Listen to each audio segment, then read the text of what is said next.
میں نجد کی طرف نبی کریم صلی اللہ علیہ وسلم کے ساتھ غزوہ ذات الرقا میں شریک تھا۔ دشمن سے مقابلہ کے وقت ہم نے صفیں باندھیں۔ اس کے بعد رسول اللہ صلی اللہ علیہ وسلم نے ہمیں خوف کی نماز پڑھائی تو ہم میں سے ایک جماعت اب صلی اللہ علیہ وسلم کے ساتھ نماز پڑھنے میں شریک ہو گیا، اور دوسرا گروہ دشمن کے مقابلہ میں کھڑا رہا۔ پھر رسول کریم صلی اللہ علیہ وسلم نے اپنی اقتداء میں نماز پڑھنے والوں کے ساتھ ایک رکوع اور 2 سجدے کیے۔ پھر یہ لوگ واپس آ کر اس جماعت کی جگہ آ گئے جس نے ابھی نماز نہیں پڑھی تھی۔ اب دوسری جماعت آئی، ان کے ساتھ بھی اب صلی اللہ علیہ وسلم نے ایک رکوع اور 2 سجدے کیے۔ پھر اب صلی اللہ علیہ وسلم نے سلام پھیر دیا۔ اس گروہ میں سے ہر شخص کھڑا ہوا اور اس نے اکیلے اکیلے ایک رکوع اور 2 سجدے ادا کیے۔ صحیح البخاری حدیث نمبر 942۔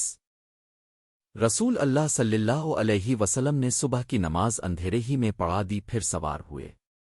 پھر اب صلی اللہ علیہ وسلم خیبر پہنچ گئے اور وہاں کے یہودیوں کو اب کے آنے کی اطلاع ہو گئی، اور فرمایا اللہ اکبر، خیبر پر بربادی آ گئی۔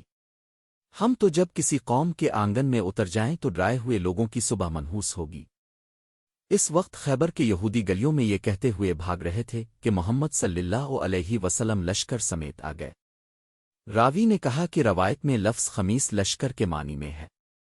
آخر رسول اللہ صلی اللہ علیہ وسلم کو فتح ہوئی، لڑنے والے جوان قتل کر دیے گئے، عورتیں اور بچے قید ہوئے۔ اتفاق سے صفیہ دھا کلبی کے حصہ میں آئیں۔ پھر رسول اللہ صلی اللہ علیہ وسلم کو ملے، اور اب صلی اللہ علیہ وسلم نے ان سے نکاح کیا اور آزادی ان کا مہر قرار پایا۔ عبدالعزیز نے ثابت سے پوچھا، ابو محمد، کیا تم نے انس رضی اللہ عنہ سے دریافت کیا تھا کہ حضرت صفیہ کا مہر اب صلی اللہ علیہ وسلم نے مقرر کیا تھا؟ انہوں نے جواب دیا کہ خود انہیں کو ان کے مہر میں دے دیا تھا۔ کہا کہ ابو محمد اس پر مسکرا دیے۔